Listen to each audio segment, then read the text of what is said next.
June 10th, 1996. After a return to homelands and an 8-month hiatus, Alliances was released around the world. As Dominaria leaves behind its ice age, the kingdoms of men, elves, and many others are assaulted by a new foe. Alliances brought many new and powerful cards to players, such as Balduvian Horde, Lake of the Dead, and the unmatched counter that would form its very own legacy, Force of Will.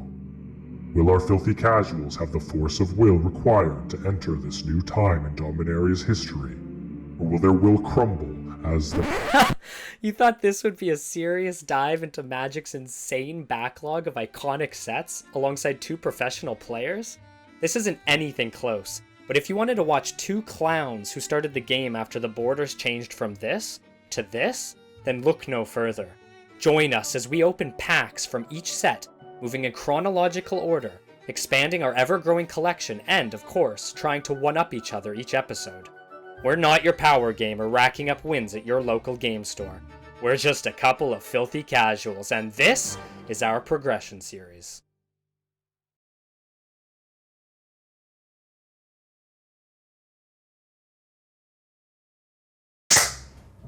Hello, ladies and gentlemen, and everybody in between. My name's Kieran. My name's Colin. And we are Filthy Casuals, where we have a new microphone for myself, and now I can sound even better than before, so... God bless your soul. Yeah, I decided to invest a little bit of money into a nice mic, and so we have this lovely setup here in front of my face. Hopefully it makes my voice sound even more delightful. Now I've got competition now. You know, I've had these labs on, but now I think you have the better microphone for the situation. So. Maybe. I don't know. Yeah. But other than the microphone, what's new today is we are going into alliances. We're out of homelands. We're out of the worst sets of Magic. Finally. The stagnation was real. Yes, after the Dark and Fallen Empires and Homelands, we're finally out of the woods, I think. I don't know. Maybe I'm missing another set that is not very well received, but that was definitely the one for the history books. So definitely the brunt of it, I think. Oh, yes, for sure. Yeah. But today we're in Alliances. We'll go over the set soon. And also, Colin, you are officially have lost Season 2. Yeah. It was a short-lived one, but you know now the argument is, do we tank so we can just ban all of Kieran's cards? Do we tank? I don't think anybody wants to watch that. That'd just be boring content, but... It's true. I mean, the last episode was, honestly, after rewatching it and seeing your hand, I was getting excited about nothing in that second game. What can I say? I built good decks. Yeah. But if you have, that means I've got my wild card, any card from Season 2. True. So I'm gonna have to start Which could thinking be about the card that. from this set. It could be the card from this set. It could be Which something might get else. swiftly banned. It's true. It's true. I don't know what else is in. I don't know what's actually coming next. So who knows? Maybe there's more spicy stuff. Now we want to hear from you. Comment section. Who gave us comments? Now, due to the unfortunate timing of our filming and our putting out the Homelands episode, we are now going to pass it on to people of the future. Ooh. Whoa. I don't know how I got here. I guess I must have been summoned from the past to answer comments that weren't available when we filmed this episode because time... Anyways, it's not important, but we've got your comments and we're gonna read them off right here. So our first comment comes from Eduardo, and Eduardo says, Country Roads cover. Yup, this episode will be fire. Thank you, Eduardo. I'm glad you liked our... Planner Roads, Country Roads parody. Who knows? Maybe we'll do more in the future. It might be fun, but it definitely helped to have a better mic. So I thank you, and I thank everybody who commented, loving the opening for that one. It was a lot of fun to make. So maybe we'll get Colin to do a bass cover or play a chord or something. I'm not entirely sure, but it could just be his guitar might just be there as a prop. I haven't asked him, so who knows. But thanks, Eduardo, for your comment. And our next comment comes from Peridot Cactus, who has commented before on our videos. Peridot says, wow, I only just figured it out. I thought Wooberg was some sort of MTG player who made the wheel. but it's the colors. Wooburg. I'm daft. You're not daft, Peridot. It's not. That's actually. You make a really good point with your comment. Wooburg actually. I don't know if we've ever. Maybe it was just in like our first episode or something we mentioned it, but it's worth mentioning again. Wooburg stands for white, blue, black, red, green, because in Magic usually blue turns to a U because there's already black. So blue is U, and therefore we get the Wooburg's wheel, which is the wheel obviously which determines what colors we have to play. And a little bit of a spoiler for this episode. Let's just say there's a little bit of Wooburg controversy. So is it from me or is it from Colin? I don't know. We're gonna have to find out. But Kieran from the future, hoping you enjoy this episode of Alliances. Can't wait to see you guys in the next episode. We're gonna be filming Mirage very soon, so stay tuned. Now, I'm going to try to summon my vast magical powers to send us back to the future. Or no, back to the past. I don't know. Time travel's weird. Ah! We're back. Oh, yeah, we're back. So thank you for your comments. We always appreciate them. I can't believe some of the comments that we just heard. Oh my God. That was risque. That was, I mean, come on. There were some. Peridot? Come on, Peridot. But if you want to leave a comment, we may call it out in a future episode, especially if we made a mistake and you managed to catch us in the act of doing so. If you want to support us, please leave a comment. Please, enjoy the video with your thumbs ups and, following the channel in any capacity, whether that's manually or automatic. This is just like that on game we played the other night. It's like it's a gotcha, Oh, that's true. Yes. Yeah. Yes. Kieran's very, very good at finding alternative words. Specifically to kill, destroy, and deal damage. That's true. Not so much with the numbers, though. For context, I have a cube at home with all of the uncards from the unsets. And for those who don't know, the unsets are joke Magic cards that they've made sets out of, and they're incredibly funny and fun. And Colin was actually over the other night, and we were just doing a 3-player uncube draft. And yes, there's a gotcha mechanic, and it is very difficult for me to not randomly fumble into the words. So yes, this is like a gotcha for YouTube. And so if you wanna thumbs and directions and seek our channel in an automatic fashion, you know what to do. And if Kieran ever says the words in the future, if you're one of the first people to say gotcha, he'll pay you $500. Oh boy, that's not true.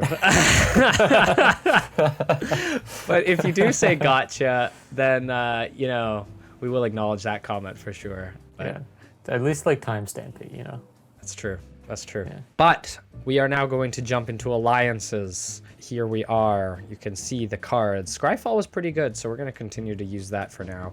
Let us know what you think. Do you like a Scryfall, or did you prefer the Gatherer format? I'm a fool. I hopped on the Gatherer right away. Oh, got him. I know. But alliances is interesting. They're 12 card packs, Colin. Really? Yeah, it was the only time they did 12 card packs as far as I can tell. It's also the last time, you'll be happy about this. I don't know if we screwed up earlier and said this, but this is the last set with more than one art for cards. Multiple art for a single card. So you'll be happy I kind to of hear like the that. multiple art. It just definitely messes with my brain. Right. That's why I thought you'd enjoy not having to worry about it anymore. So you don't get confused as to what you actually have. Another interesting fun fact is Alliances came out 8 months after Homelands, which is the longest period of time a Magic set has taken between sets. I wonder if they were like considering just packing it up after Homelands. And then they were like, you know what? We'll give it one more go. But yeah, so alliances, we'll go through the cards and kind of point out some ones that jump out to us and some important ones. Balduvian Horde is a 4-mana 5/5. When it comes into play, you have to discard a card at random from your hand. But for a 4-mana 5/5, apparently back in the day, people thought this card was going to be bonkers and be like the next best thing since sliced bread. Turns out it was not.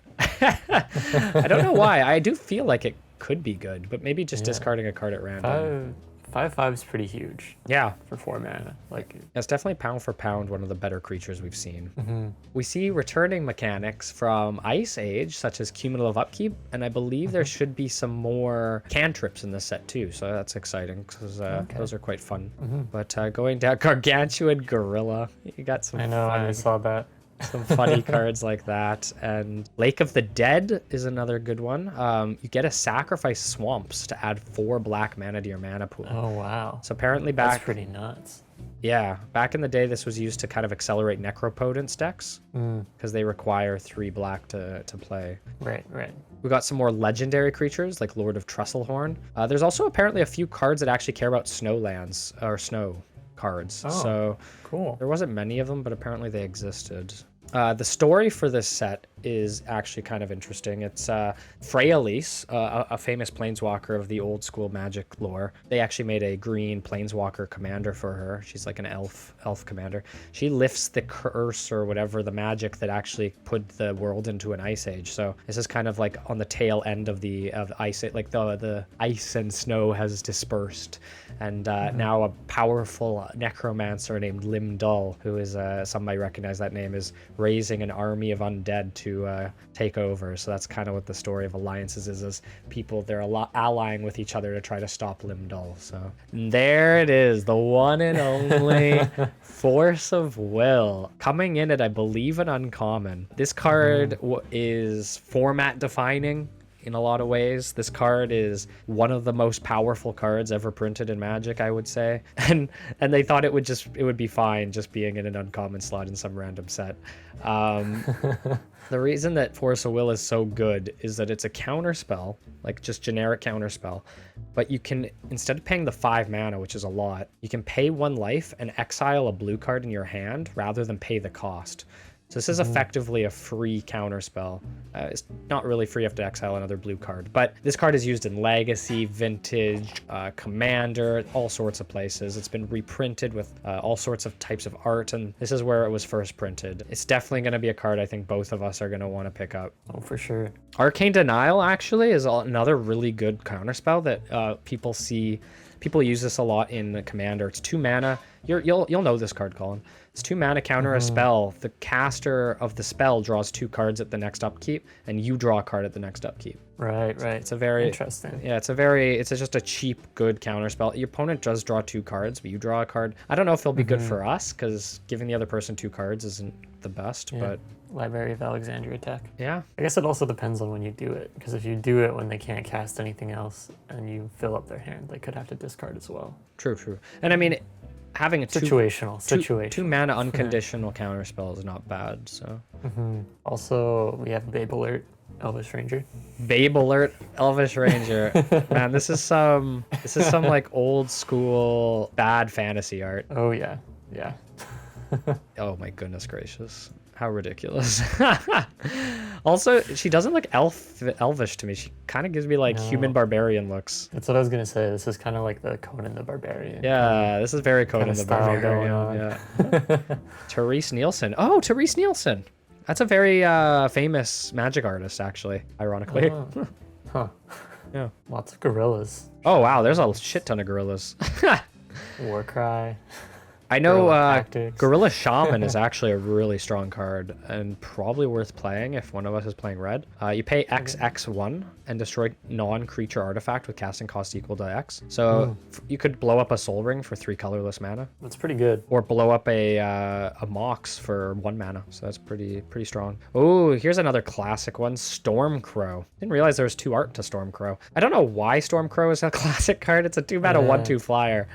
It just is. I don't know why. People love Stormcrow. Going down, we see the end of the set. So yeah, alliances. You know, I think generally the cards are just not as bad as some of the previous sets we've been on. Like, yeah, it seems pretty good. Yeah, just also, card for card. I don't think there's not a ton that stands out as being great. Like, there's not a ton to me that stands out as being like amazing, awesome cards. But card for card, they are much better than anything in Homelands. Well, another interesting thing too is this probably has more card draw than like most of the sets we've opened too. True. Yeah, one of the first cards at the top was this Fatal Lore, which could draw you up to 3, or you get to destroy creatures in black. So that's pretty cool.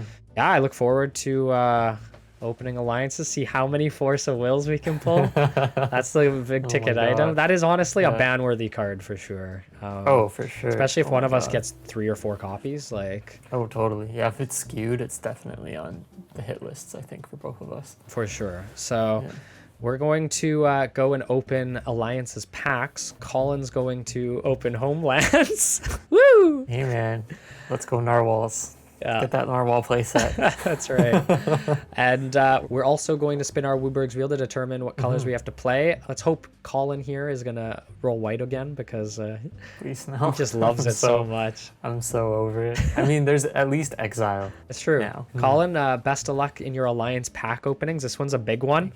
This one's going to be determinant on a lot of things. So well, best of luck to you too, sir. Thank you. And I'll see you in our games. Sounds good. All right. All right. So we've got the Wheel of Fortune coming here for Homelands. I'm not like too stoked. I do like, I don't know. There's a few good cards. I think Kieran was right. It's the 2 wild uncommons that would be the best. I feel like honestly the 1 rare would probably be the worst because I'd rather take shots at packs to maybe open things like that counter spell is like a common or something. So like got a chance of picking like maybe more than 2 up. But yeah, let's just spin, see what we get. See if we got to make decisions today or not.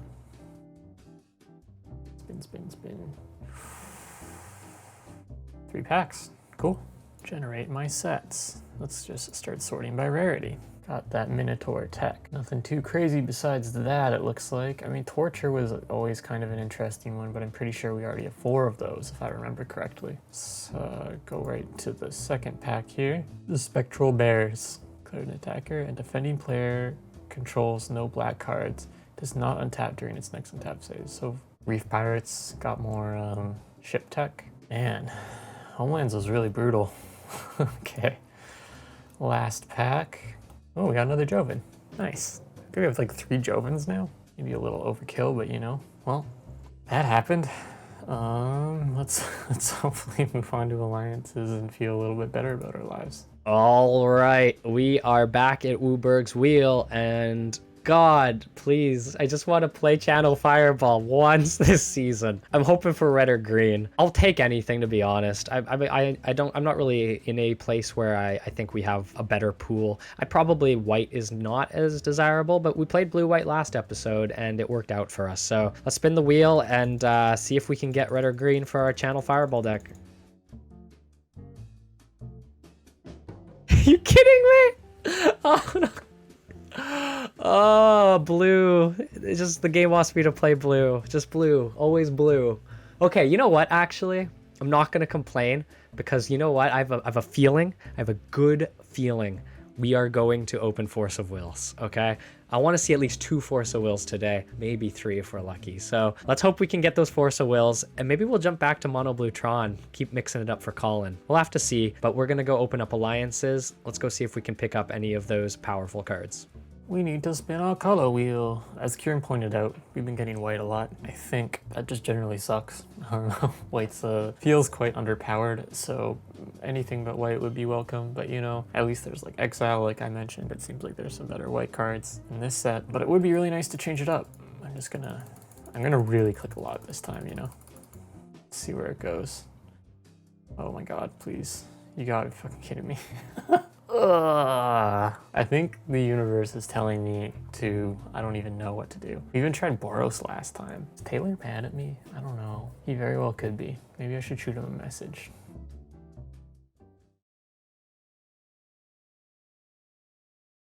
All right, we are here with our Alliance pack generator. Gotta set this to open 18 packs. And the mainstay art is here, Force of Will, the card we are looking for. There are other good cards in the set, and I didn't mention this during the set review, but Force of Will is actually part of a cycle. So there are 4 other cards of each color where you can exile a card of that color and pay 1 life to do them for free. I don't know how good they are, but we're gonna try to keep an eye out for those as well, because being able to play cards for free at any point in time, especially when we're drawing a bunch of cards with Library of Alexandria, is gonna be huge. So let's crack open some packs and see what we can get. All right, pack number 1. Did we hit here? What is this art? Oh my goodness. You know what? At least the ladies and the guys are both getting something to look at. Although this guy's torso is a little strange looking. Holy shit. Omen of Fire is nasty. Instant speed, 5 mana. Omen of Fire, 5 mana instant. Return all islands to their owner's hand. Each player sacrifices a plains or a white permanent for each white permanent they control. This is brutal if you're playing against a blue and white deck, or any deck that uses blue or white. 5 mana is a little pricey, but an instant speed? Okay. Oh my god, we gotta play white again. Let's hope we get some exiles. Let's just hop right into it. Let's generate some of them sets. Sort by rarity. I mean, right off the bat, we have Ash mods. Oh my god, we got a Force of Will right away too. Sick. Okay. Some Gorilla Shamans, which are cool to see. I mean, I can't really complain. We got a Force of Will out the gate. We're gonna be playing blue though, so like, we're gonna be playing white, so we might not even get a chance to use it. It would be cool just to have like the counter spell on deck, but white generally doesn't have a lot of card draw. All right, next pack. Stormcrow. A Stormcrow is not a Force of Will, but it is still a fun card to grab. Oh, and a Bolduvian Horde. Okay, that's a pretty good pickup for red. 4 mana, 5/5, discard card at random. It's not, I don't think it's like insane, but it is a strong red creature, so we're happy to grab one of those. You know, Scarab of the Unseen's interesting. I feel like if we were playing an creature enchantment deck, this isn't terrible, because if the creature's about to die, you can bounce all of the enchantments back to your hand and draw a card. It seems okay in that specific deck. We got another Scars of the Veteran. It's kind of hard to read. Let's open it in Scryfall. Okay, Scars of the Veteran. You may exile a white card from your hand rather than pay the spell's mana cost. Okay. For the next 7 damage that would be dealt to any target this turn. If it's a creature, put a +0/+1 counter on it for each 1 damage prevented this way at the beginning of the next end step.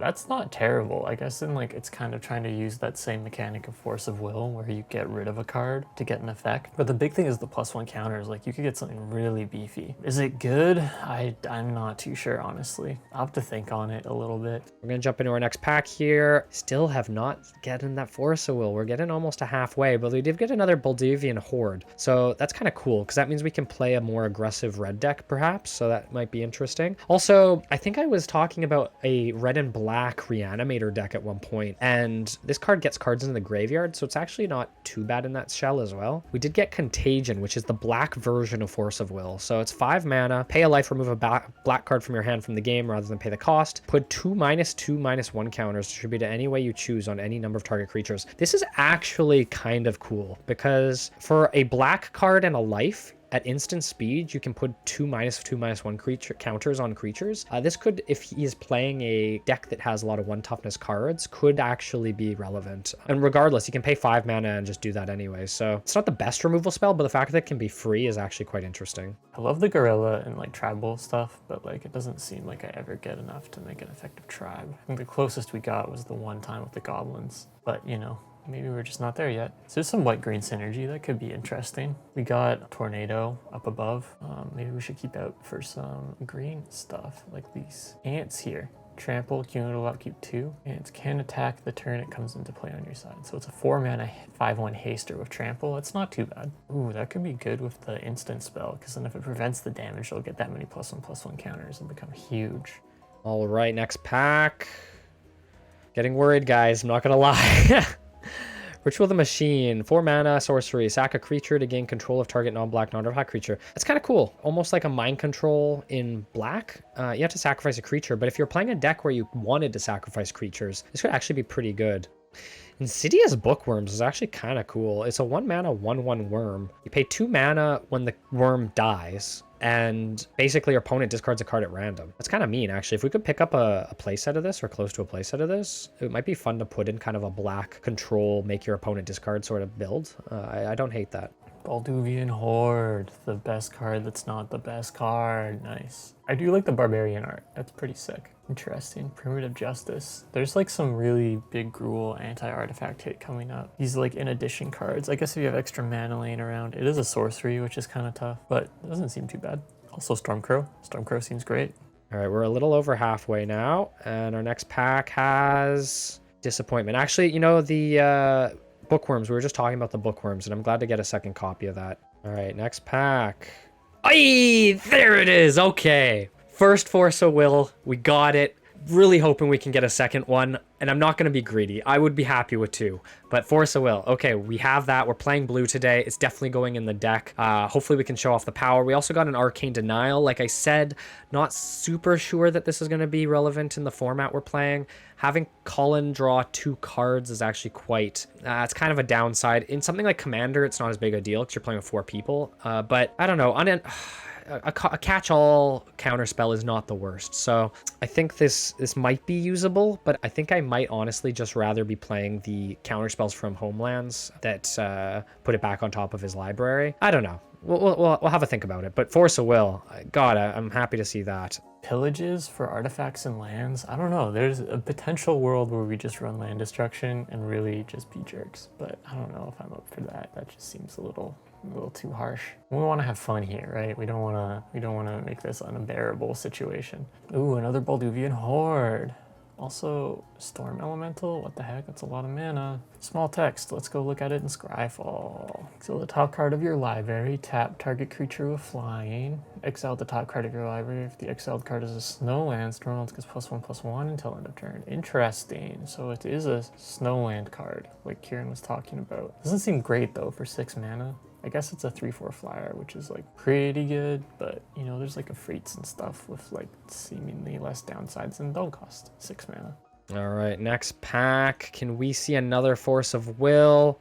We cannot in this pack. That's okay. Fatal Lore is kind of cool. Target opponent chooses 1. You either draw 3 cards or you destroy 2 creatures and they draw up to 3 cards. To be honest, I can't see a world in which Colin doesn't want to draw 3 cards, but destroying 2 of his creatures is actually quite punishing. So this could be a fun card in black. We might have to keep it in mind. The Soldier of Fortune's kind of interesting, forcing people to shuffle their libraries. I wonder if there's like some tech that would be particularly good in, or if it's just kind of like maybe a card that could be good down the road. Astrolab? Just kind of seems like a better Sextant, Barb Sextant. I mean, it's 3 mana, but you get 2 mana instead of just 1. Or I guess add 2 mana of any 1 color. That's still pretty good. All right, come on, let's get lucky in this next pack. Okay, another Fatal Lore. I still am not 100% sure on this card, but it could be good to have 2 of them if we do want to play them. Okay, we see Pyrokinesis is the red version of Force of Will. So 6 mana, exile a red card. Oh, you don't even have to pay a life for this one. It does 4 damage divided any way you choose among any number of target creatures. That's not bad. That's actually not that bad. It doesn't target players, but being able to just exile a red card to cast it for free and deal 4 damage, it's not fantastic. I'd probably say it's like a 6 out of 10, 7 out of 10, but you know what? It isn't unplayable. And after coming out of Homelands, I'm happy to see not unplayable cards. Krovikan Horror? That's an interesting card. Like, I feel like we haven't seen an effect like that where, it's in the graveyard next to another thing. Seems tricky to play, but could be good. I mean, it also can like sack to deal 1 damage, so good against aggro decks as well. Not that Kieran really likes to play those, but always an option.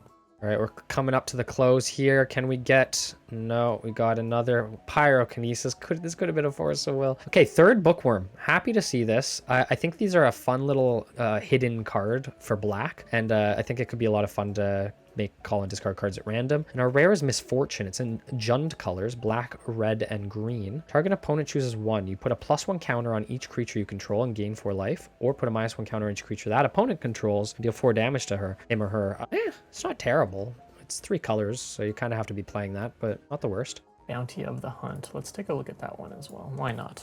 You may exile a green card from your hand rather than play the spell's mana card. Shoot 3 +1/+1 counters among 1, 2, or 3 target creatures. For each +1/+1 you put on a creature this way, remove +1/+1 counter from that creature at the beginning of the next cleanup step.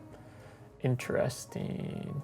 Okay, so it's like an instant that is basically +3/+3 at the end of the next cleanup step. So the end of the phase, basically, I guess that would work. Interesting. Yeah, it doesn't seem that good. So the text was small, it was green. Thought I'd give it a look. Turns out it's mediocre. I think this is our last pack. So we got 1 Force of Will, so I can't complain. But can we get another? Some last pack magic. Here we go. No. That's okay. We got another Baldivian Dead again. Not a bad card in a aggressive red-black zombie deck. A Kelderon Outpost. You have to sack a plains when it enters. Taps for white. Or pay 2 and put a soldier token into play. You know what? That's actually not bad. Like the ability to generate 1/1 tokens for 2 mana every turn is not the worst thing in the world. I mean, that's alliances. We got the 1 force of will, so we're happy to see that. Wish we had been able to see 2. There were other cards that were cool to open, such as those worms, those black worms, and even getting a couple of these fatal lures could be interesting. But overall, I think it was a kind of middling opening. It's, it could have been worse, it could have been better, but I'm gonna have to figure out what I want to play today, whether we want to go back to mono blue with the Tron, or if we want to maybe even do blue-black again. It's been a while since we've done a blue-black control deck. We got those worms, so that could be a fun, interesting little style. There's also a couple of blue-black cards and synergies in alliances that we might have to take a look at. So yeah, we're gonna take a look at that and see what we can build, and we'll see you guys in the games. Let's see if we can pick up that 5th win in a row. We're starting to become a little uncatchable. So wish me luck, and I'll see you guys in the deck building. Okay, Phyrexian Portal is another one of those look them up cards. Pay 3. If your library has 10 or more cards in it, target opponent looks at the top 10 cards of your library and separates them into 2 face-down piles. Exile one of those piles, search the other pile for a card, put it into your hand, and then shuffle the rest of the pile in your library. Interesting. Seems like a pretty good card to fish through. I mean, you are milling yourself quite quickly, but it's not like we've come close to actually milling ourselves, A lot of the same stuff we've seen before. Well, I'm still pretty stoked. We got 1 force of will, our very first pack nonetheless. We got some interesting cards. I'm kind of liking these Scars of the Veteran. Could be good. We got no exiles, which really sucks. But yeah, I don't really know what second color. I'm kind of tempted to maybe try some green because we do have the synergy with, these guys, the Juniper Order Advocates. So that can make our green creatures a little tougher. But then we always run into the problem of flyers. I don't know, we'll have to see. I'll do some thinking. I'll get back to you guys. We'll see what we got for Kieran this week. Hopefully we can finally do something with white. Yeah, I don't know. We'll just have to see how it goes. I guess I'll see you guys when we do the deck reveals. You guys probably already saw what Kieran got, so hopefully, he drew pretty well too. Be curious to see if he got several Force of Wills or not, or if any. But yeah, let's build this deck, and I'll get back and we'll see what we got for Kieran this week. See if we can finally break out of the doghouse with white. Hello, Team Lang, and maybe some Team Cross who are looking to turn a new leaf on this 4-win win streak. Today we are bringing blue-black creature sacrifice control? I don't know.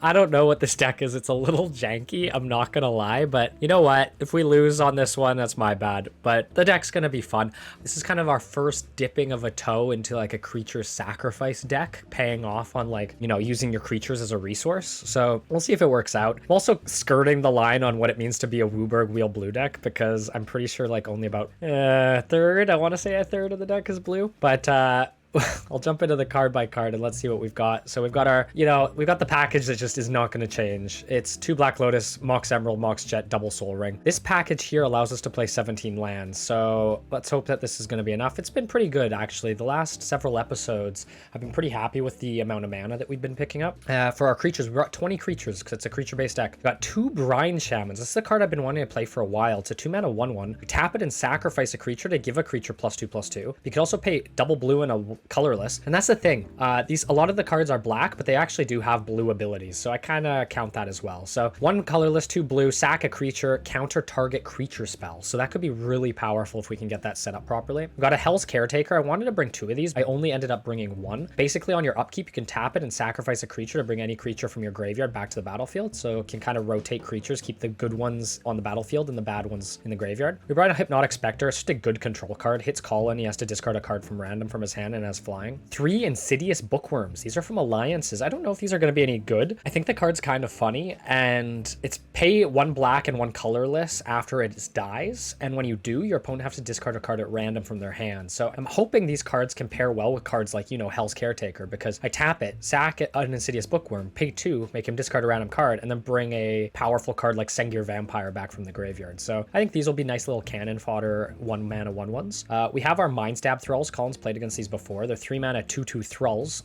I love my thralls. And if it attacks and isn't blocked, you can sacrifice it to make your opponent discard 3 cards. Very brutal effect. Similarly, we have our another thrall in Neckrite. Neckrite's a 3 mana 2/2, and if it is attacks and is not blocked, you can sacrifice it to just destroy a creature. So that's pretty cool as well. I brought in these Phantasmal Fiends. I don't know if they're good. They probably aren't, but I wanted to try some Alliance cards, and they seemed like fun, and they were blue and black. Demir colors. So 4 mana 1/5, pay a black, gets +1/-1 till end of turn, pay a colorless and a blue, and you swap its power and toughness until the end of turn. So the cool thing about that is effects that alter its power, alter its toughness instead, and vice versa. So then your black mana is actually giving it -1/+1. So I could get in with this and just pay 2 mana and swap it around and hit Colin for 5, or use it to block some of his bigger creatures. So we'll see how that does. We brought in our Royal Assassin, taps to destroy a creature that's tapped. Sengir Autocrat. This is kind of a bread and butter. I really wish I'd gotten more of these because I actually really like these cards. But 4 mana for a 2/2. When it enters the battlefield, you get 3 surf tokens, which are 0/1 black creatures. The 3 tokens are basically fodder for all these other sacrifice effects. So Brine Shaman, you know, sacrifice a surf and counter a creature. So I really like this card. I really wish we had more. This is the bread and butter of what it means to be a sacrifice deck in this format. We have our 2 Sengir Vampires. I cut the air elementals, but I couldn't cut the Sengir Vampires. They're just too good, and they're too much on brand, I think. So then we brought 2 little funny cards. Spiny Starfish. It's a 3 mana 0/1, pay 1 to regenerate, and at the end of any turn in which it regenerated, you get a 0/1 Starfish token. Now, again, this is just a way to sacrifice more creatures with the 0/1 Starfishes, so that's kind of cool. And then Wall of Kelp, which we kind of highlighted in the last episode in Homelands. It's a 2 mana 0/3, and you pay 2 to put a 0/1 Kelp token into play. Basically just generating value every turn that Colin can't put pressure on us, and using that to sacrifice for other value. Lastly, we have Zurin Enchanter, a 2 mana 1/1, and you pay 3 mana to make a player discard a card from their hand. So, you know, it's kind of similar to the Ragman, but I actually think it's a bit better because it's only 1 black, 2 colorless, and they get to choose what they discard, but you know, if you can do that every turn, it's pretty good. Enchantment package, we have 3 Animate Deads because we're going to be sacrificing a lot of creatures and we just want to bring them back.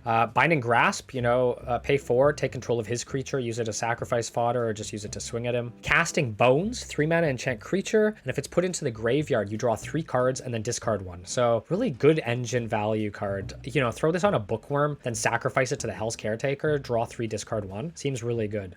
Control Magic is another way to take control of Colin's creatures. And then False Demise is a 3 mana enchant creature spell. When the creature's put in the graveyard, you actually just return it back to play. So it's great if you put it on Sengir Autocrat, because when it dies, it'd come back and get the 3 surf tokens. For our instant package, we're not actually playing that many counter spells. And to be honest, I'm only playing Force of Will because it's the new hot shit, and I want to give it a shot. Probably not as good considering the amount of blue spells we have in our deck, but you never know. We got a Brainstorm, 2 Dark Rituals. I kind of wish I was playing 4 of these, but I couldn't find anywhere else to fit it. Force of Will and 2 Mana Drains, which is just one of the best counters in the game. So that is our instant spell package. I may regret not bringing enough blue spells for Force of Will, but we'll have to see. For lands, we got an Emon Stronghold, our double Library of Alexandria, game-breaking card. This time we could fit in a Mishra's Factory. And then we got our Snow-Covered Island, Snow-Covered Swamp, and an Urborg. Sorceries, we got these 2 Fatal Lures. So these are 4 mana, and Colin gets to either make us draw 3 cards, or we get to destroy 2 of his creatures, and he draws up to 3 cards. I don't know if this is going to be good. I think it might be bad, but if we're on a board state where Colin needs the blockers or he's going to lose, we could just play this and he'll be forced to make us draw 3 cards. So I don't know. We'll see how it goes. I threw in 2 of them. They can be subbed out if in the sideboard if need be. Then we got Ritual of the Machine, which is another control magic creature, basically. You sacrifice a creature and gain control of a non-black, non-artifact creature. Colin's playing a lot of artifacts or black creatures, and we'll probably swap this out, but it's our 3rd creature control spell, so that'll be fun too. And then lastly, in our sideboard, we brought in a Blight in case he's playing a lot of special lands, 2 Death Grips if he's playing green, Koskin Falls if he's playing an aggressive deck, we don't want him to attack us, 3 Blue Elemental Blasts if he's playing anything in red because we don't want to get fireballed, 2 counter spells. If we just feel like we want to swap something out, like maybe these Fatal Lures are really bad, then we can just throw these back in. Feast or Famine is another card that if he's not playing black,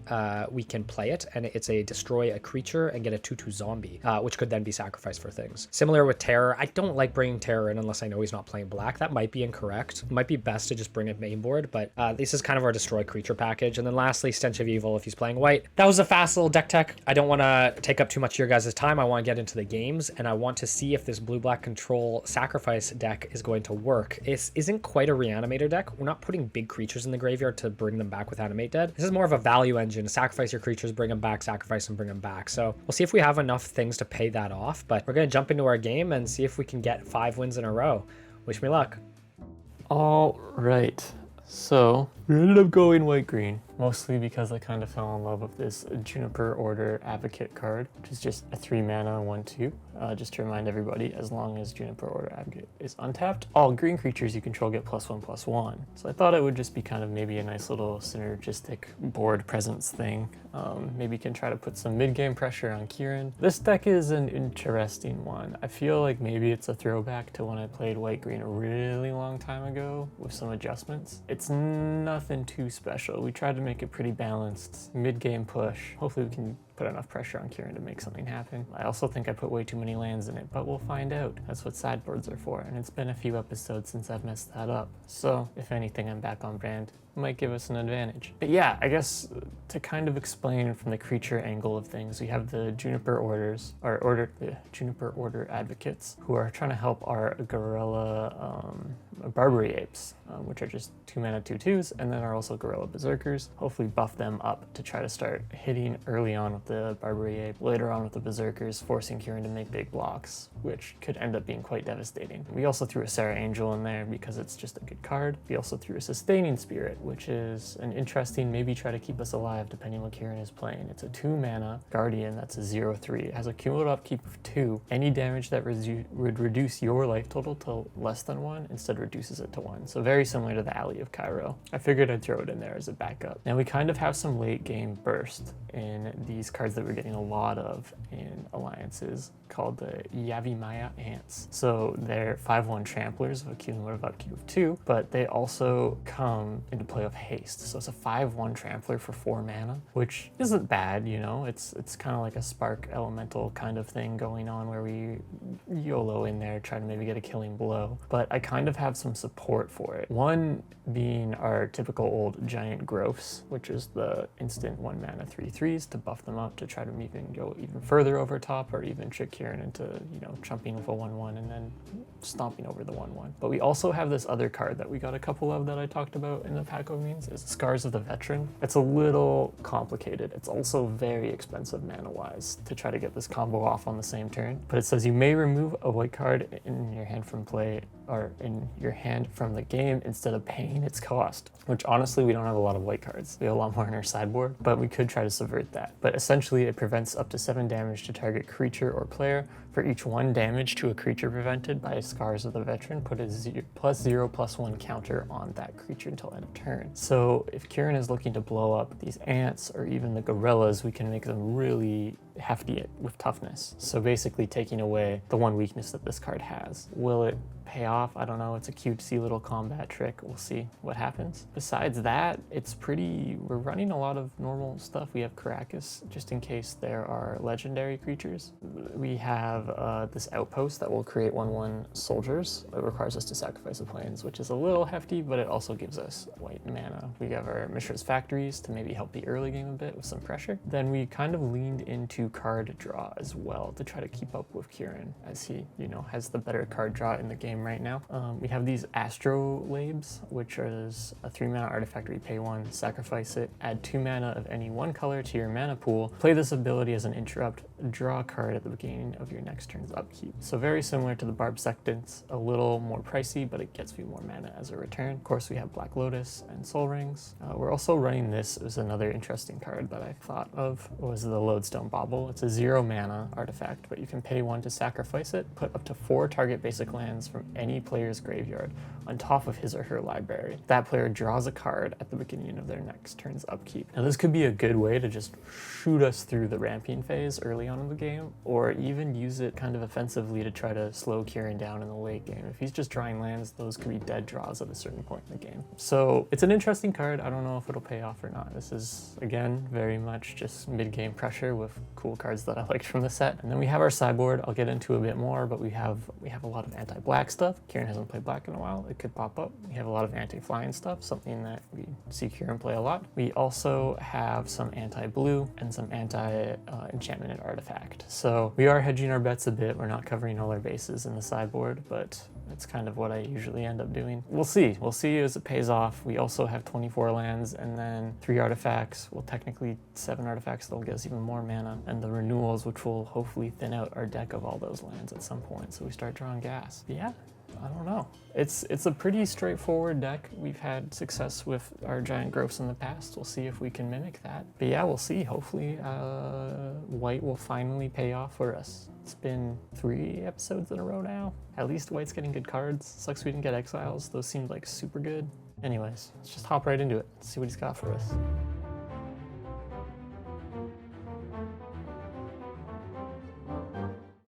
All right, we're back in it, and I'm about to win my 5th game in a row. I have a good feeling about it, even though my deck is jank as shit. I'm gonna give it a shot. I mean, we'll see. We'll see. What words of inspiration would you like to give Team Croft before we begin? I apologize for what I had to do. But sometimes fate's not on your side, you know? That's fair. That's fair. Actually, I just realized I should probably turn off my nightlight. I don't know about you, Colin, but for alliances, I found myself stopping and reading a lot of the cards in the set as we were opening packs, probably more so than any other set we've opened. Oh yeah, it definitely felt like a text-heavy set. I think there was definitely some stuff I was glossing over too, so I was mostly focused on the colors I was wanting to play. I think for me it was like, I felt like there was cards that, unlike Homelands, where it was like I knew things were just junk and I knew what to just look out for. This one, it was like I found some cards in the pack, like it was different than like back in Arabian Nights and Alpha Beta, where it's like really simple cards and you can tell right away if they're decent. These ones had a bunch of text, but I also found a few cards that I thought were possibly playable that I probably would have glossed over otherwise. So right. No, I think there's definitely some of like the commons, especially too. Like I felt like every card like did something at least, you know? Yeah. It was like in the past, it's like, oh, it's like a 5 mana for a 2/2, and you're like, ah. Yeah, garbage. Don't need that. Exactly. All right, well, I'm ready to get going. Let's see if you can break the streak, Colin. This is big. I did all my pregame rituals. Oh, good. Yeah. I hope they work for you. I'm gonna roll for a turn. I'm gonna roll to see. I got an 8. Ooh, got a 6. That hurts. All right, I'll be going first and draw on 7. And as always, more so now than ever, I wish you luck. Oof. Well, good luck to you too, sir. Uh-oh. Uh-oh. This hand is not good. I will be mulliganing. I will keep. This isn't good, Colin. Do we go down to 5? Do we go down to 5? For the library, always. Yeah, just mull to 4 or 3 and just get to live. It wouldn't even matter. I wouldn't have any cards in my hand for like 3 turns. At this point, I'd actually not want to have a library. Yeah, really. Oh boy. I'm mulling to 5. Really? Yeah. I don't think I can take this. I have too many expensive cards in the hand. And I'm basically relying to draw on lands, and I don't want to rely on that, so... Got you. All right, last shot. Okay, this is definitely better. I have to put 2 on the bottom. We'll throw this one, and we will throw... This is actually really tough. I'm gonna throw this one on the bottom, too. All right. Down to 5. See if we can claw our way back up. You know, in the Homelands game, I was able to come back from turn 2 land destruction. So that's true. It is possible. It's true. I'm going to start with going to untap, upkeep, main 1. We're going to play a snow-covered island. Okay. The art on that's really cool, actually. Little faces on there. Little Easter Island, guys. I'll pass to you. Honestly, the scale of those is like huge. If you look at the cliffs and then look how big the heads are. It's very big. Very big heads. Okay, big brain plays. Yeah, jeez. I'll go through my untap, upkeep, draw. Main 1, I'll play a plains. Oh, and then I'll pass turn to you.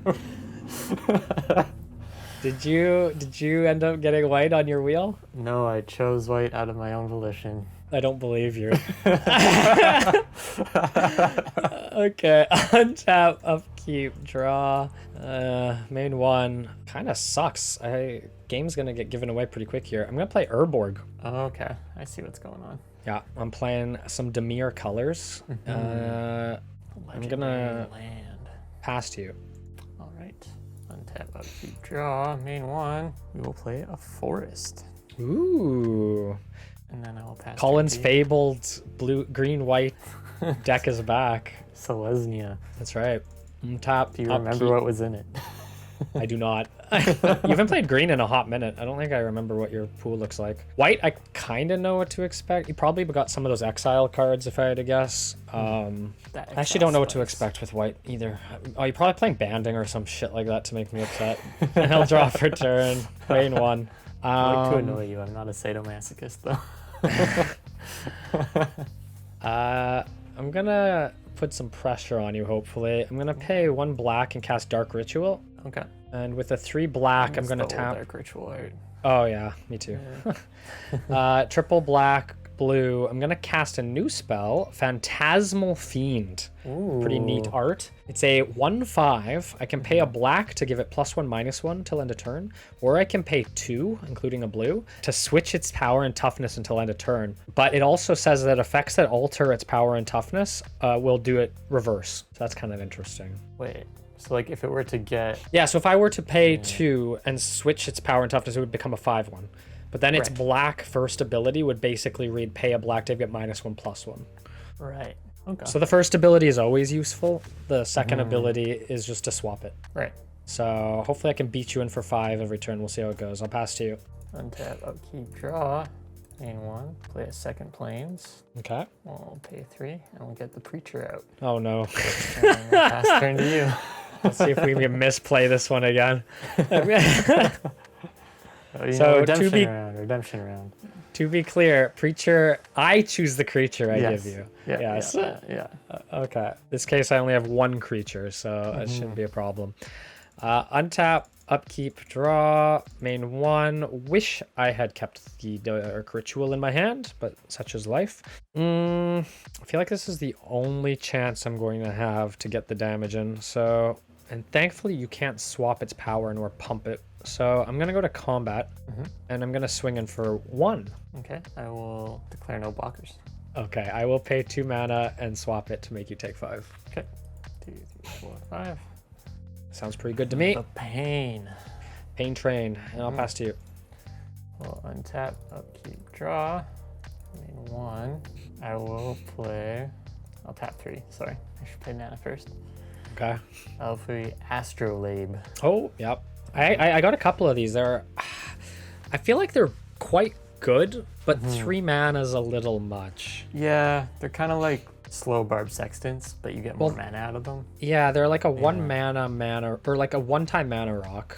But The draw the card, that's the...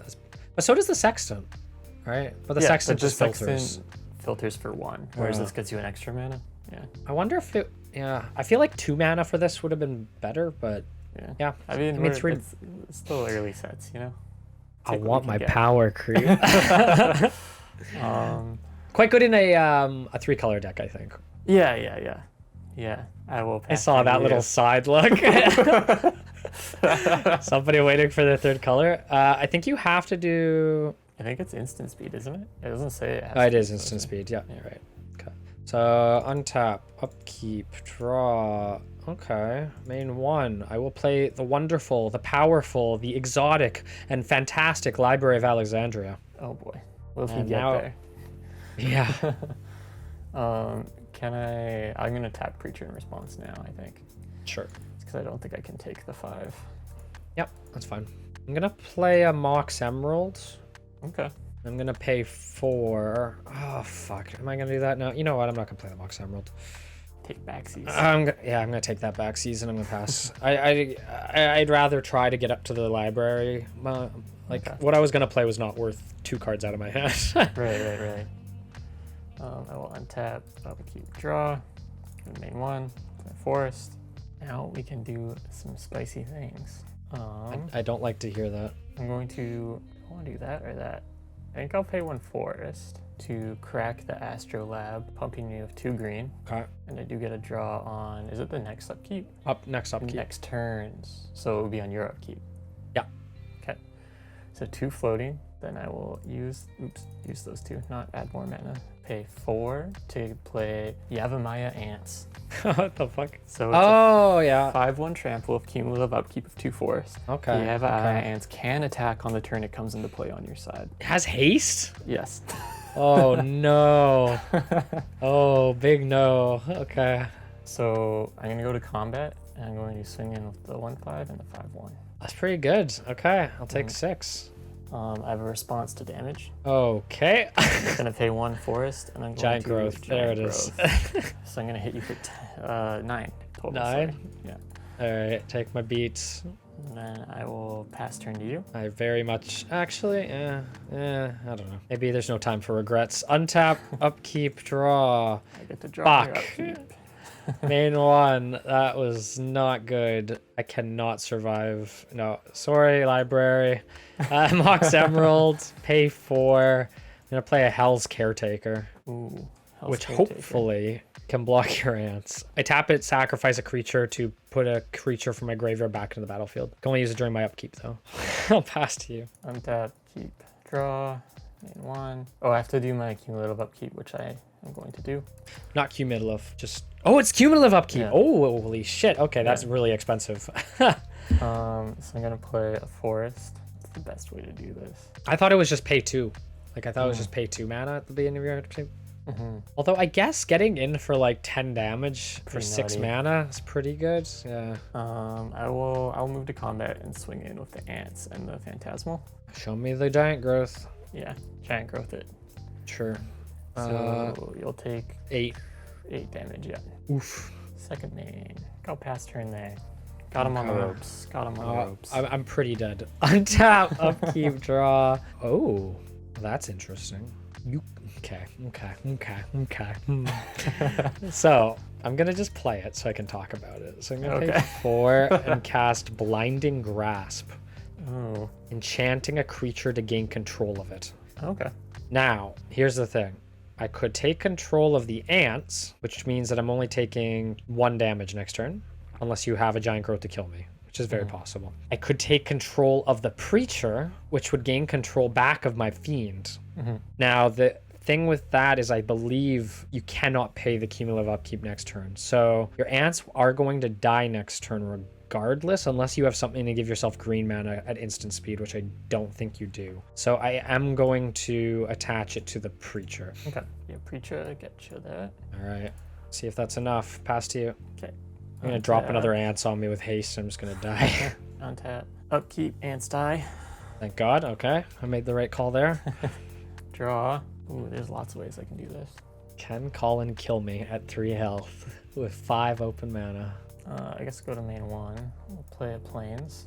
6 open mana. I think the plan is to go 1, 2, 3. We're gonna play Wanderlust, targeting your Phantasmal. That's very unfortunate. Okay. And I'm gonna go 1, 2, 3, and play another Astrolabe. Fuck. All right. Yeah. And I'll pass turn to you. This is very bad. Okay. Untap. Upkeep. Actually, I guess I'll untap the preacher because it doesn't matter. Take your 1. Take my 1 damage. Draw. Main 1. This has just been abysmal, dude. Although... Okay. We'll do reverse pressure tactics here. Reverse pressure tactics. Yeah, reverse pressure tactics. It's a very unique and mystical technique I've learned over the years. Yeah. So we're going to pay a black and a colorless and cast Animate Dead, targeting your ants. Oh, damn. That's pretty spicy, actually. May I have your ants? Oh, yeah. Thank you very much. Okay, so we have a 4/1 ants with haste that are definitely going to die next turn because I have no way to generate another green mana. Yeah. But it is 4 damage. So we're going to do that, and then we're going to go to combat. We're going to go swinging, and I think I'm going to... It's 2 damage. It's 2 damage. Oh no, it's not. It's 1 damage. Okay, yeah, it's not. It's not. Is 1 damage gonna matter? Okay, I can swing in for 9. So I'm gonna swap the power. That would put you at 10. Swing at 6. Yeah, exactly. Yeah. But I think if you play a creature and I steal it, then I can win regardless. So I'm gonna not attack with the preacher. You're gonna take your 9, and then I'm going to pass to you. Best of luck. Untap, upkeep, draw. Main 1. I'm gonna play a forest.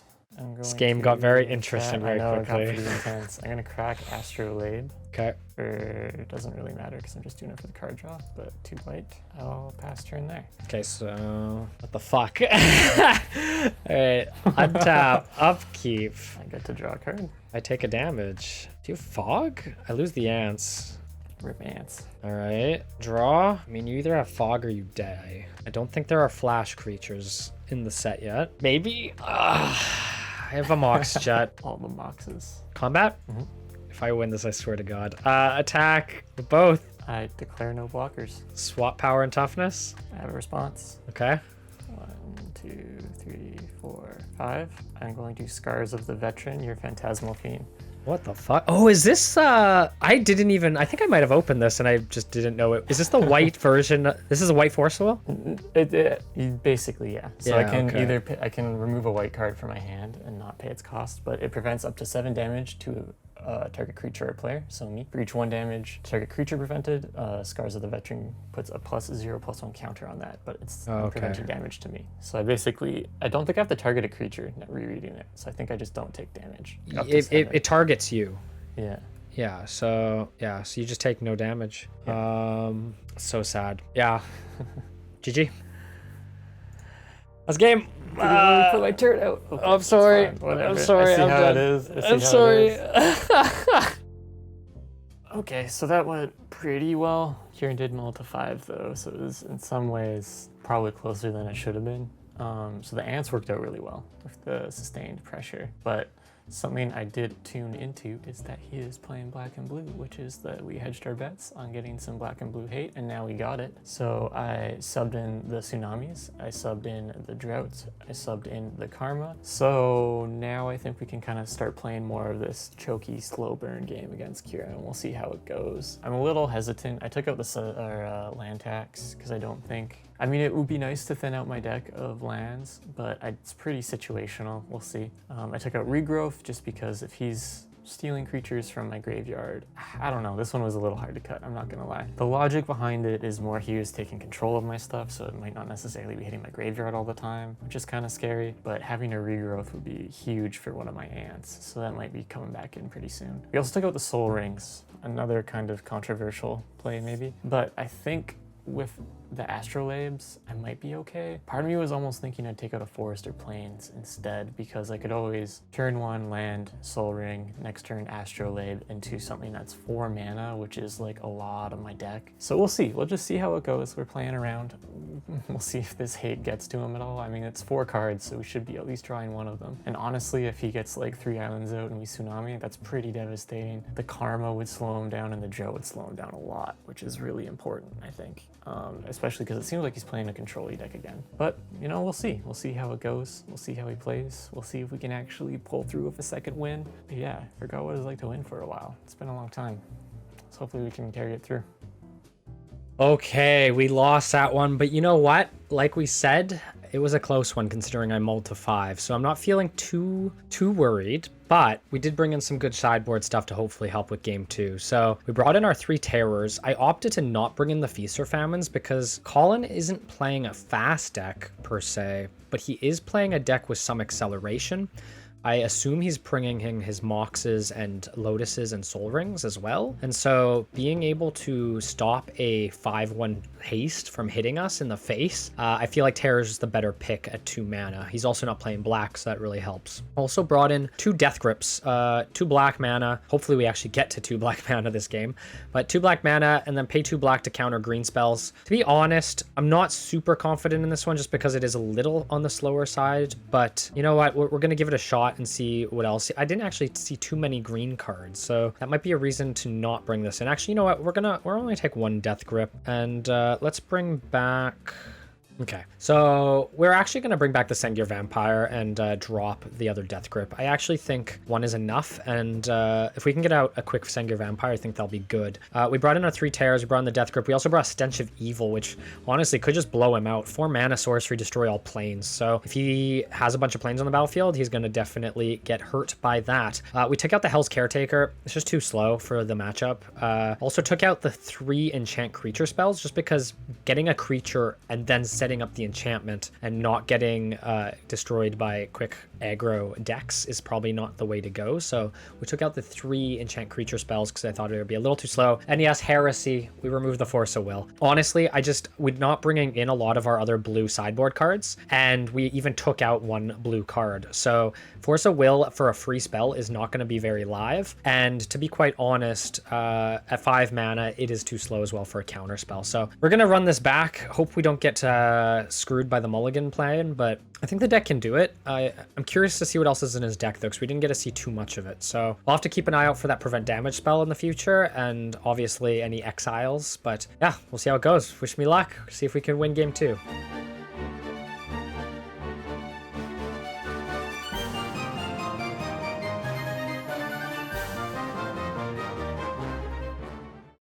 Oh, Colin. Okay. Don't like being on this. I don't know this icky feeling I have being in the loss of game 1. I don't like it. I don't like it. It's too much stress. It's been a while. Pressure's on now. Well, just know that I may not have to mulligan down to 5 this game. So I know, I was gonna say that was probably closer than it needed to be, but to be fair, you were using my creatures, so it's true. I was using your deck against you. So I will be going first again, and I wish you luck, but not too much luck. You know, just enough luck. How the benevolent Kieran has turned. Yeah, that's right.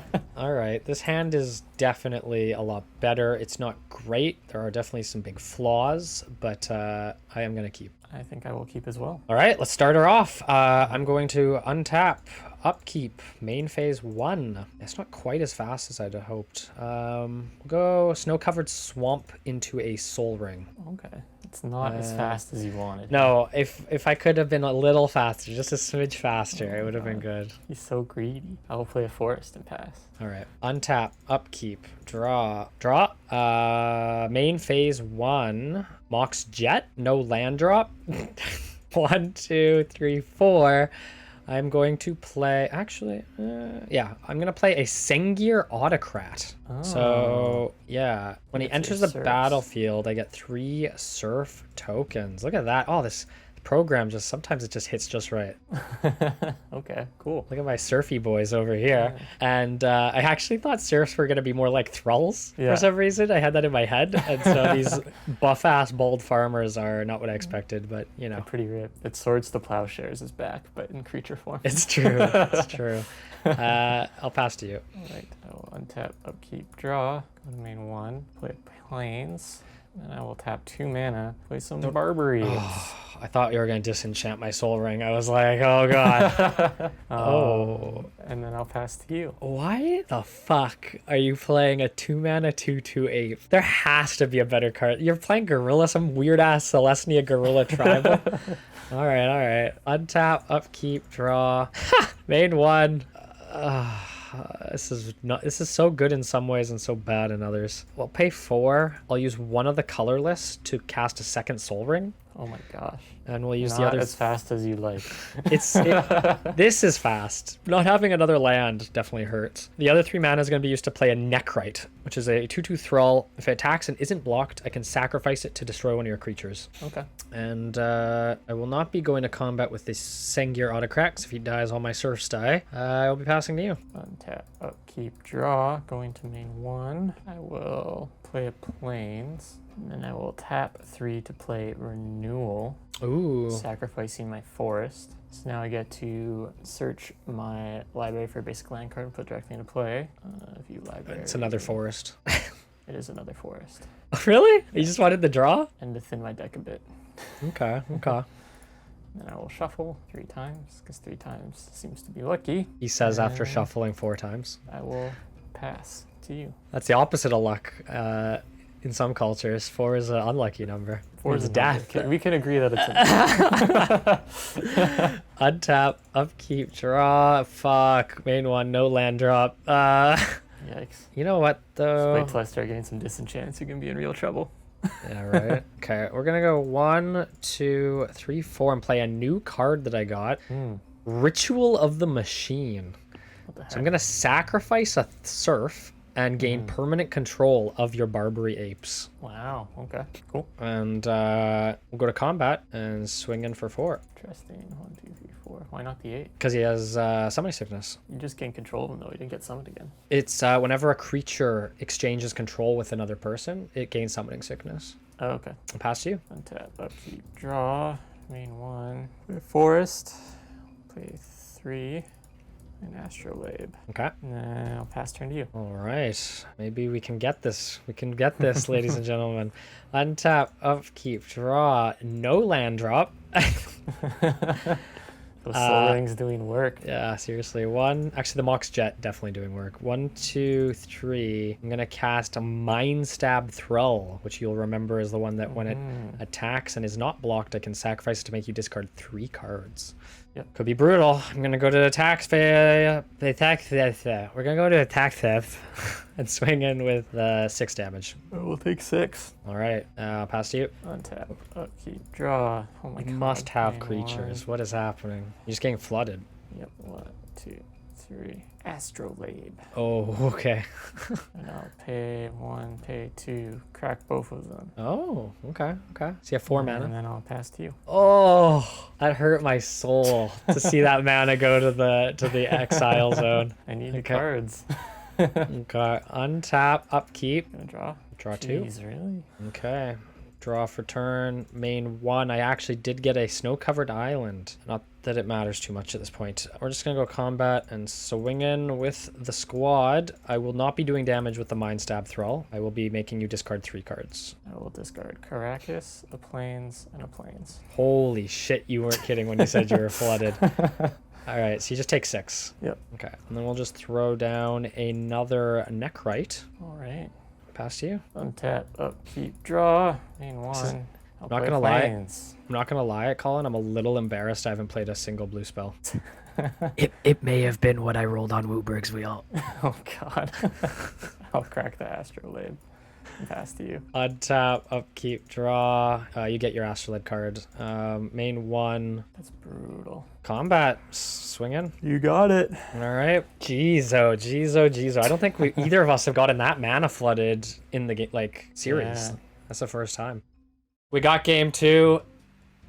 It didn't feel great. Colin got super flooded, but you know what? We take it where we can. And honestly, I didn't see basically any of his deck. I think he played like 3 Astrolabes and a monkey. And I took control of the monkey. And yes, it's not a monkey, it's an ape. It is a gorilla. Yeah, so I don't think we're going to make any changes to the plan here. I guess there's an argument to be had that at that slow of a pace, maybe Feast or Famine is okay. But I'm not going to make too many changes. We're very lucky we were able to get the mana we did because that fucking island didn't come for like a million turns. So see if we can clean up in game 3 and let's hope Colin doesn't get flooded. I don't want another game like that. Those are no fun. So yeah, wish me luck.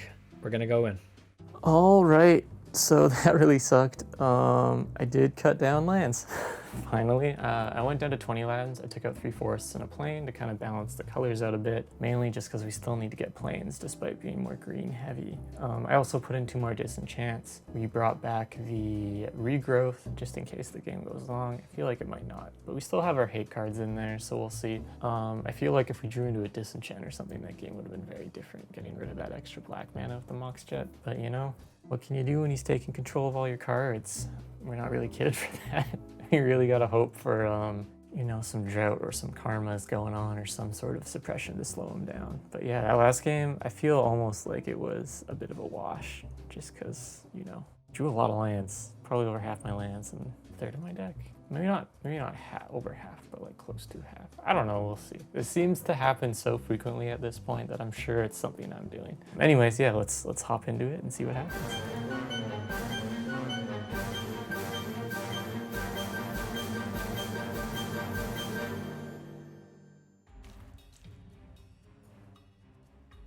So, Well, I wish you the best of luck. Let's hope this isn't a jank ass game with jank ass stuff happening. Just hope we both get half decent draws. That's right. I'm guessing you're gonna go first. Yes, please. All right. I think I'm gonna mulligan. Can't keep that. Okay. I'm probably gonna get punished for this, but I am gonna keep my hand. I really need to draw specific cards, but the hand is functional early at least. I am going to have to mulligan again. No. It's happening. Magic the Gathering, perfectly balanced game. What am I supposed to do? Oh no. Are you at 5 right now? Yeah. I have to mulligan again. I can't play this. Okay. I don't think I can mulligan again. On a wing and a prayer. Okay. Bottom of library. Move to. I should keep that. Probably get rid of that. I don't know. This is hard. I'm gonna regret doing that. Okay. All right. You got your 4? Yeah. Pass that turn over. There you go, sir. Best of luck. Untap. Upkeep. Main 1. Play planes. Pass turn. Solid. Untap. Upkeep. Draw. That's not what I wanted to see. I do have a play though. I'm gonna play Snow-Covered Swamp. I'm gonna tap it and play a new worm. I almost said new worm. A new card. Insidious Bookworms. Oh yeah. Yeah. So 1 mana, 1/1, and when it dies, I can pay no. 2 and make you discard a card at random. Okay. I'll pass to you. Untap. Upkeep. Draw. Main 1. It's a card. Pass turn to you. Okay. Fair. Untap. Upkeep. Draw. I mean, I'm not doing too much better there. I'm going to play a Snow-Covered Island, and I'm going to pass it. Actually, I guess I'll go to combat and swing for 1. Get those worms in there, but yeah. Beats. Pass to you. Untap, upkeep, draw. Main 1. Pass over to you. All right, untap, upkeep, draw. Swing for 1. Pass it to you. Oh my god. Riveting gameplay. Pass it over to you. Where are the 24 lands in your deck? I at least I only cut it have... down to 20, but this is still like... I have 17. Oh my god. I don't get how you get away with playing so few Because I have lands 6. all the I have time. 6 mana rocks that cost 1 or less mana. I'm playing with 5 right now. Yeah, so if you That's played 25. 18 lands, you'd have 23 mana sources. Yeah. And I'm assuming you're playing something like Lao and Elves. That might not be the case, but upkeep, draw. Okay. We got there. 2 Snow-Covered Swamps is going to get us a... Go with a Hypnotic Spectre. So if it damages you, you discard a card at random. And I'm gonna swing for 1. Okay. Go ahead. Untap, upkeep, draw. Oy, main 1. What does 1 even do? Play a Black Lotus. Okay. Crack it for 3 white. I'll use 3 white to play Juniper, Order Advocate. Ooh. And then I will pass to you. Okay. Untap, upkeep, draw. Main 1. I'm so sorry, Colin. I'm gonna play Librarian of Oh Alexandria. my god. I gotta go combat. I guess we'll swing. I'll just try to end this as quickly as possible. I'll swing them both. What was it? The ants. It's probably fine. Ants. It's not coming out anytime soon. And then I take 3. Okay. Oh, I guess I could have blocked. Yeah, I wouldn't recommend it because then I could pay 2 more and make you discard another random card. I'm okay with that. I'll block it. Okay. So he dies, and yeah, I'll pay the 2 mana. Okay. I mean, I can't play my hand anyway, so. That's fair. Which one was it? Renewal. Okay. All right. Actually, that did put me out of playing another card this turn, so pass to you. Untap. Keep. Draw. Garakis. Ooh. Hypnotic Spectre is now legendary. I wish. So go to main 1. We'll play sustain. Or no. I don't want to do that. Never mind. I'll go to combat and swing in for 1. Okay. I'll take 1. Pass to you. All right. Untap, upkeep, draw. It's time to library. Main 1. Guess we'll go Mind Stab Thrall. Oh my god, no. To tear your hand apart. Swing for 2. I'll take 2. Okay. Go random card. What is it? Tornado. Dang it. That could have been an out. Yeah. I mean, 5 mana. I'll pass to you. Untap, upkeep, draw. Wow. Main 1. I will pay 2 to play Sustaining Spirit, and then I'll pass turn to you. Oh, I saw this card. It's a cumulative upkeep of 2. Any damage that would reduce my life total to 1 instead reduces it to 1. Or less than 1. Reduces the It's 1. a kind of worse alley from Cairo. Cumulative upkeep alley from Cairo. That's right. It doesn't even fly. It's a fucking angel. Dude, that's so dumb. There's Why a is lot this- of white cards like that. Yeah, Like but the she Sphinxes and has stuff. wings. A lot of the Sphinxes don't even have time. That's true. That's true. That's some Like fucking white is dumb truly painful. shit. Really painful. Untap, upkeep without swords to plowshares. Yeah. Draw, main one. I mean, I couldn't be a game of making you miserable without playing Dark Ritual You're and vampire. you said Sangir Vampire. And I also fucked up. I no longer have summon cards in my hand. Such is life. We're gonna go to combat and swing with both. I will. Oop, not double block. I want to block with the sustaining spirit, and I'll take 2. Okay. Then. 50-50. What's it gonna be? Tsunami. Oh man. It actually wouldn't have made a big difference, to be honest. Yeah. Playing Pass one you. blue card, it doesn't really matter. I have 2 in my hand. I just don't have any place to I play will them. pay the cumulative upkeep cost. Yeah. And then go to draw. 1. Pass turn. Okay. Untap, upkeep, draw, swamp. Oh fuck! I forgot to do the library. That's okay. You're gonna win in like 2 turns. I know, but still. Even with this mediocre gameplay, Kieran. Yeah, that's right. I mean, whatever. I'll just animate Dead the Ants Oh god. and Where Necrite. is it? Where is it? Where is it? There it is. Go to combat and let's just swing out. Okay, I will block. Take Okay. 6. So this has trample the Ants, right? Oh yeah, it does. Wait. 1, 2, 5, 9, 2. I still have to block it. Yep. Okay. I'll block it. So you take 4 from the 3 from the Ants. Oh no, 2 from the Ants. 7, 9. I Two take from the 9. Ants. 2, 6, 7, 8. You take 8. Ants gets -1/-0 from animate dead. Right. So I'm down And to 3. you discard And then Juniper dies, and I discard. What I get? disenchant. Wah wah. I guess it wasn't gonna help anytime soon. I'm gonna pass to you. Untap, upkeep, draw. Is that game? Forest. Oh, destroy all my creatures. Wrath of God. Oh my Fast God. turn Can you That imagine? would be funny. Untap, upkeep, draw. Main one, swamp, combat, swing out. And I am. Oh, you have the. Oh, you didn't play the cumulative upkeep for the spirit. I'm super dead. It did- Okay. Damn. What a terrible match. Oh. That's brutal. God, that was bad. I had scars in my hand. Yeah, Oh, but you 14 didn't. creatures. Oh, you couldn't exile anything. 'Cause Yeah.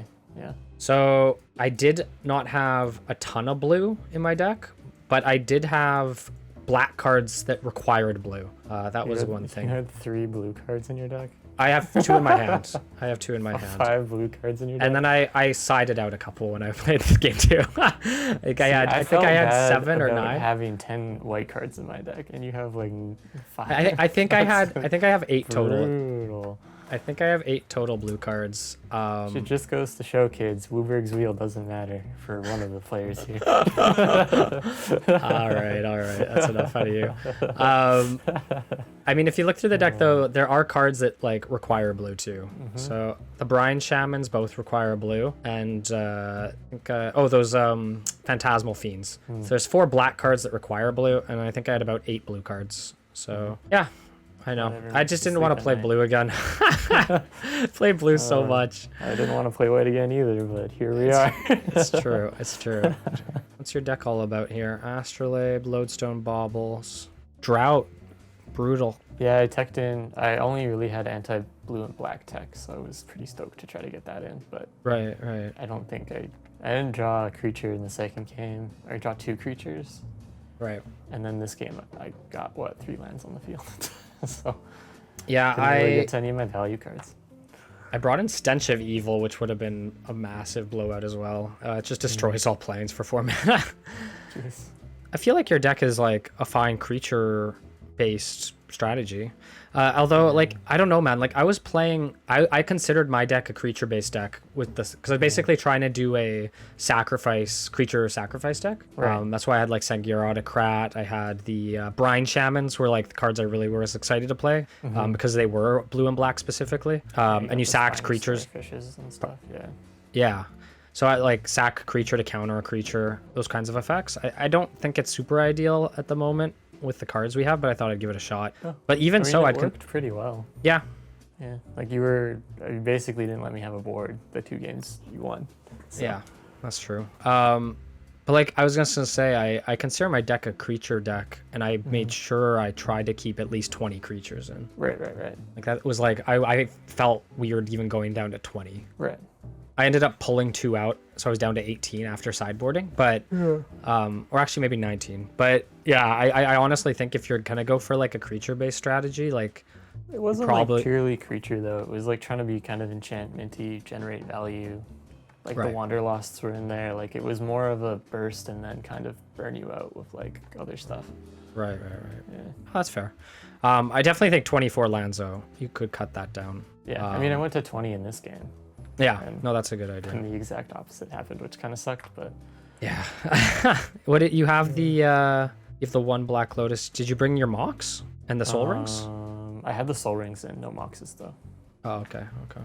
just because I had a lot of 2 colors going around, and cumulative Right. upkeeps as well. That the colors felt a little more important. That makes sense.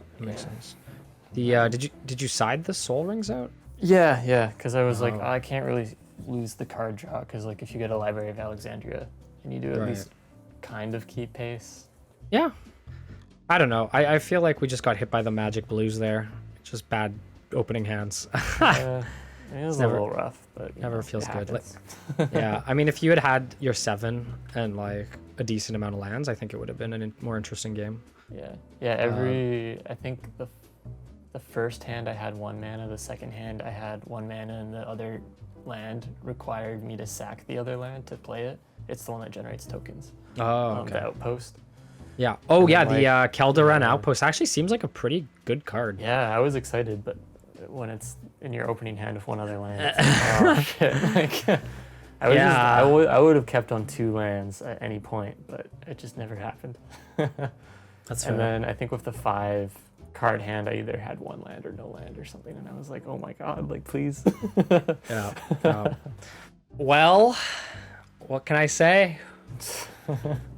You cheat 1 episode, you skirt the line of Woobrigsville in another, and bing bang boom, you got 5 wins in a row. Oh man, yeah, this one would hurt a bit. This one was just bad luck. It was just bad luck. Like all 3 games were just bad luck. The first one was bad luck for me, but the next 2 were bad luck for you. It was definitely, out of all the games we've had, this has been the one that is the most Magic just fucking you as hard as it can. Yeah, it did not feel good, that's for sure.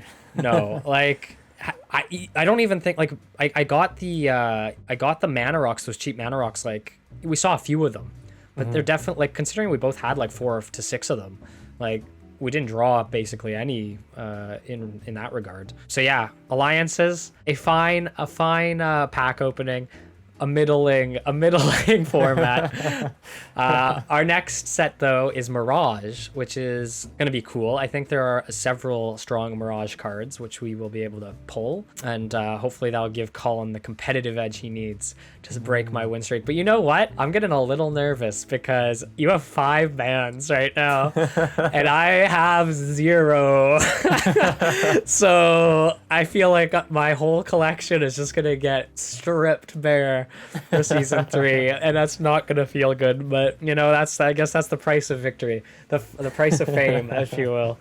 So, any early predictions, Colin, on bans? I don't know. Library of Alexandria. I feel like in the past couple games, it hasn't mattered as much as the early ones where it was just winning you every game. But that's the It thing with is- library; it is it tempting. wins the game if you draw it, right? Like, Yeah. I feel like that will start to change the further we go in. It's just right now, there isn't a lot of card draw, you know? true. No other cards jump to your mind as All your snow-covered lands. Oh shit, 5 snow-covered lands. The ultimate ban pick that is illegal to ban all regular 5-color lands. We can only use snow-covered now. But I mean, that's not the end of the world. We have like 10 of each, right? yeah, we have Mirage next episode. Alliances is behind us. We each picked up a Force of Will, so that's fun. Colin could pick up 2 more if he's lucky next episode. True. Getting the wild cards. To be honest, even getting the rare wild card, it might be worth Yeah. putting into the uncommon. There's some juice. Yeah, we'll see. There's some juice. There's some juice. But Yeah. Team Croft, let's see down in the comments. Maybe have a look through his collection. See if you see any fun archetypes for him to build around. Because he needs some power. He needs. I've been rolling SOS nothing but right now. freaking blue every single episode, and blue is arguably one of the stronger colors right now. And Colin's been rolling white. So hopefully that'll swap up next episode. I feel like I feel like both of us could use a change of pace in regards to the colors we're playing. Yeah, it would be kind of nice to mix it up. True. But we here at Filthy Casuals, regardless of winning or losing, are continuing to tap our cardboard sideways. And we very much hope that you'll continue to tap that cardboard alongside us. And here's a tap. Here's a tap. Yeah, if you're going to play in these early formats, maybe consider switching your Barbary apes out for Lalanor elves. Oof. Deep cuts. Deep cuts. I couldn't think of it. What's the tip? Colin, give me a tip. What's Colin's tip for the week? Wooburg wheel doesn't matter. That is a lie. Look at the mana cost of my cards and the amount in the deck. All right, we'll be very careful next episode not to give Colin an excuse to flame me in the comments. We here at Filthy Casuals are continuing to traverse the multiverse. Today we're back to Dominaria. Tomorrow, I think we're at a new plane. I think Mirage is its own plane. I'll have to check, but we're going to be planeswalking sometime soon. And we very much hope that you'll join us on our travels. Thank you again for watching the episode, and we will see you in the multiverse. Bye. There we go. I don't know what I'm doing with these outros. I feel like I change it every time. There's no consistency. Yeah, that's true. Charm? Would you say there's charm in our series? Fair